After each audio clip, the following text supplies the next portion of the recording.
Hello guys! Good morning po sa inyong lahat. So kung nakikita nyo ba yan, yung mga bangka, yung dalawa sa kapatid ko, sa isa kay Papa. So pupunta kami guys ngayon doon sa beach.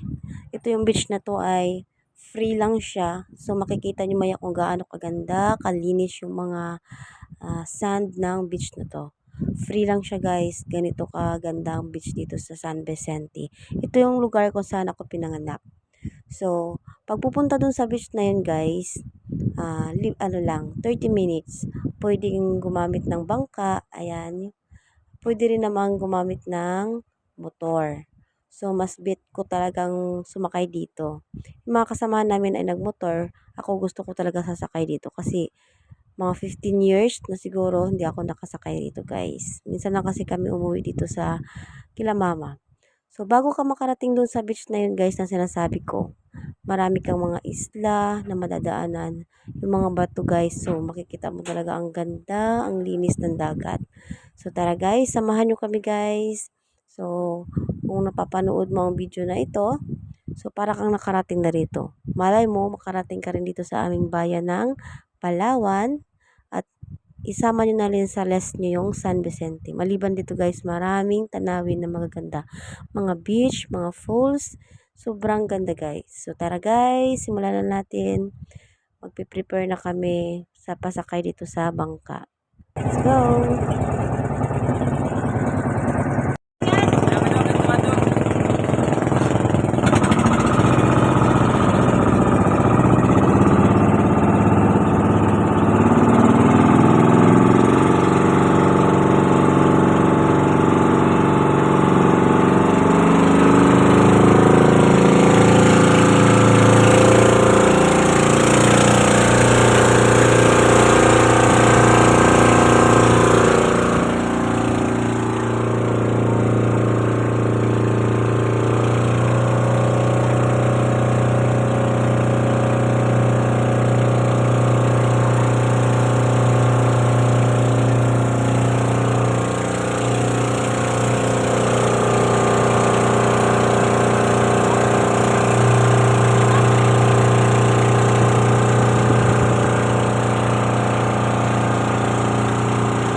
So, ito na guys, yung beach na sinasabi ko. Ayan. So, yung asawa ko hindi nagpaulit, tumalo na agad. So, sobrang linis ng tubig guys, kung makikita nyo. At free lang guys, maligo dito, walang bayad. So, kung may pagkakataon kayo, baka mapunta nyo rin ito sa parting San Vicente, probinsya lang po ng Palawan. So, ayan guys, ang sand niya, napakalinis, puting-puti talaga. So, after nyan ay picture taking muna kami. Ayan, bago kami maliligo. At guys, pwede rin kumuha dyan ng buko. So, guys, ayan lang. Salamat sa panonood guys. Thank you.